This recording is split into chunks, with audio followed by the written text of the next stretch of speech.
Now we're going to go over another short FRQ. This is number 4 from the 2022 FRQs. So these were the actual questions that they took on their test.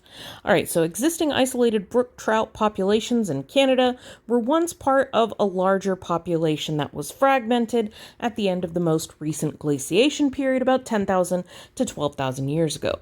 Researchers investigated 14 naturally separated stream populations of brook trout and found that the populations are all genetically distinct and show differences in morphology. So when you see morphology, genetically distinct, different populations of trout, you should probably think that we're looking at speciation or evolution. So let's look at the first part. Describe, so we're going to need to add some details, not just identifying, the prezygotic barrier that results in these genetically distinct populations. If you have forgotten, prezygotic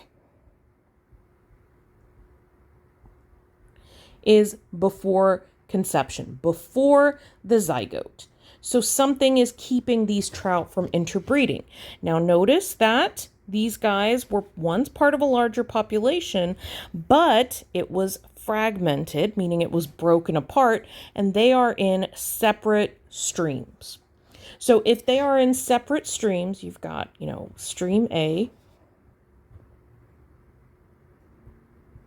and you've got stream B, and they are not connected at all. They are completely separated.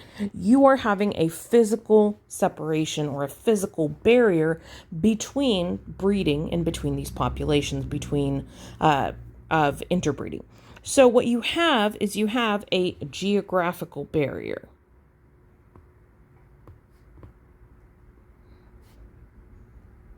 Now, we can't just say they're geographically, reproductively isolated. We have to describe it. So geographic isolation happens. Oh, and let's see if I can turn this into black text.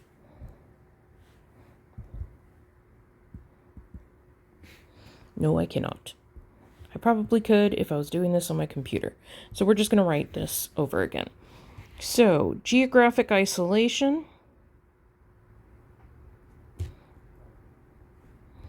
which will help get me my point because that's the term they're looking for, occurs or happens when two populations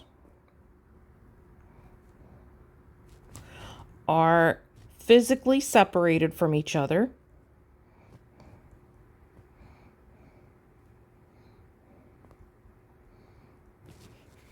so they can't interbreed.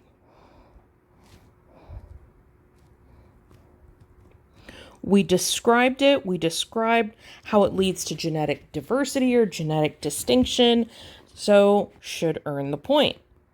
Let's look at the next thing. Brook fin with longer fins are able to swim faster than brook trout with shorter fins. I don't know why I'm having trouble saying trout.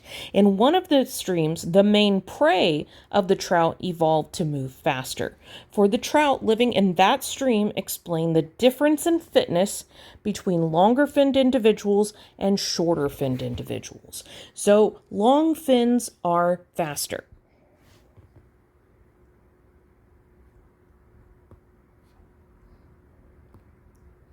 The prey are faster. What kind of advantage does a brook trout have when it's fast enough to catch its prey? Well, it has enough resources to be able to pass on its genes. So let's talk about this. Long-finned trout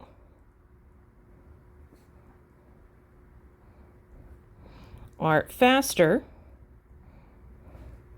than short-finned and are more likely to catch faster prey this increases, because we have to talk about what the difference is in their fitness. This increases their reproductive fitness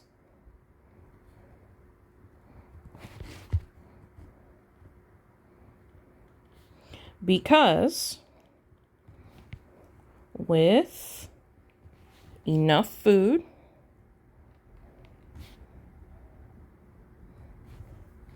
their chances of survival are higher. And I did not leave quite enough space here. If I wanted to add more details, I could say something along the lines of, since their chances of survival are higher, they're more likely to have offspring and pass on their genes. And the definition of reproductive success is that you are able to pass on your genes better than other individuals. Or reproductive fitness. My bad. Okay. So, if two morphologically and behaviorally distinct populations of brook trout remain isolated for many generations, predict the likely impact on both populations. Well, keep in mind, morphology means shape. It's a fancy term for their anatomy. Behaviorally distinct means they might have different courtship behaviors, different mating behaviors. They might have different physical anatomy that keeps them from interbreeding. So if they are isolated from each other, they are likely isolated populations that can't interbreed are likely to acquire, if you want to sound fancy, and sorry, when I get sleepier, I get fancier, are likely to acquire more mutations and become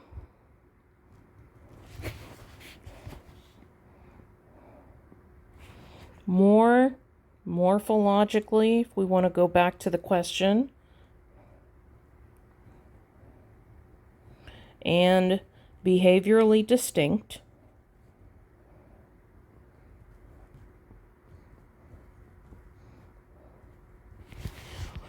with enough genetic variation, they can, sorry, not used to writing this much, gotta shake out the hand. They can diverge into separate species.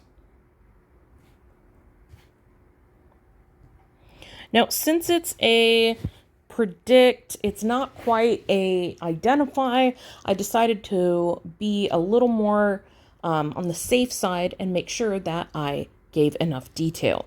You might have been able to get away with the prediction that they'll become different species in order to earn the points. All right, let's look.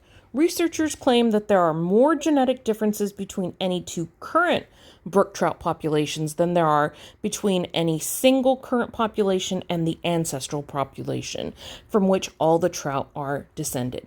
Provide reasoning to justify their claim. So when I was kind of first looking at this and thinking through it, I was thinking to myself, okay, let's say we have a phylogenetic tree.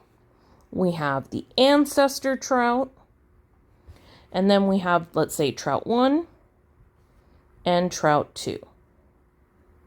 Keep in mind that this is like going towards present day, and this is the past. Also, apologies, the cat wants some attention. Or to wish you guys good luck on the test. Now, as time passes, what we can say is that there's a regular accumulation of mutations. So let's say that here, these guys are getting mutation 1, mutation 2, mutation 3. Then they're in a specific environment, trout 1, so their mutations that survive, that linger in the population, would probably give them an adaptation to survive in that in that new environment.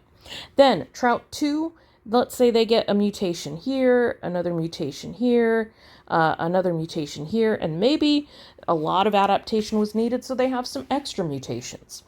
And notice that these are different mutations than the one trout 1 species has because they're in a different environment. So as they adapt to their individual environments, they're likely to acquire or likely to keep different mutations than each other. So if you look at it, the number of differences between trout 1 and the ancestor, there's only 3 differences. The number of differences between trout 2 and the ancestor, there's 4. But if you look at the difference between trout 1 and trout 2, there's 7 mutations there. Because they're all the mutations that they acquired after they split from the population. So we can say, as the trout populations diverged, because there's divergent evolution happening, they each acquired, and you can say and kept, different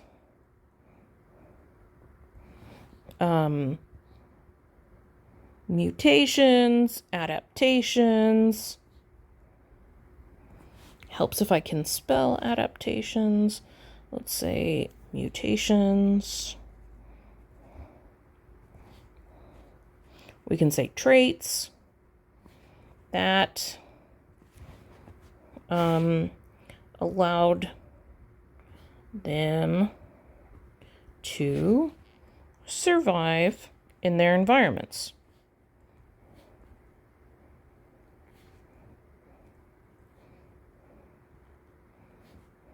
And I know I misspelled environments, but we're not going to go back and rewrite that.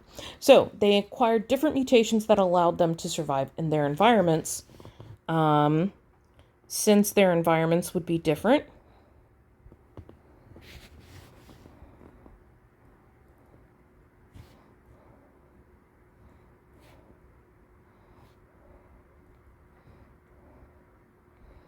they're likely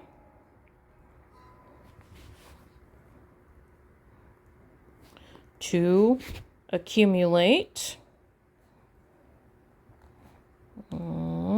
different mutations.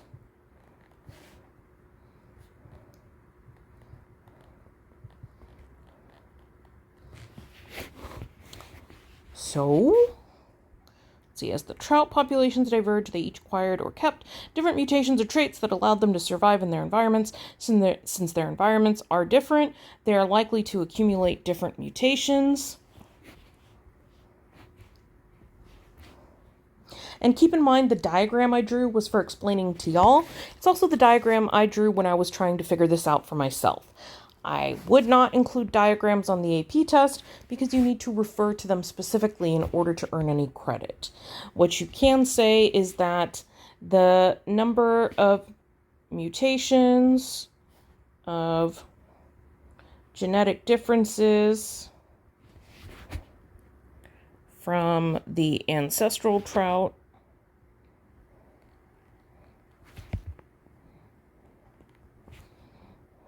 will be smaller than the number of genetic, let's add differences, than the differences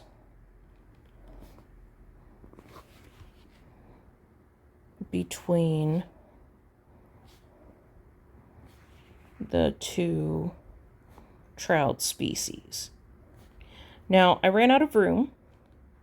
I also tend to be very wordy and ramble, but I would probably add something along the lines of the number of genetic differences between the two modern trout species or the two current trout species or populations would be equal to, the sum of the genetic differences each one evolved, which would make the differences between them greater than their differences from their individual ancestor. So that is number 4. This is probably my last video for tonight. I will see if I get a chance to make one tomorrow.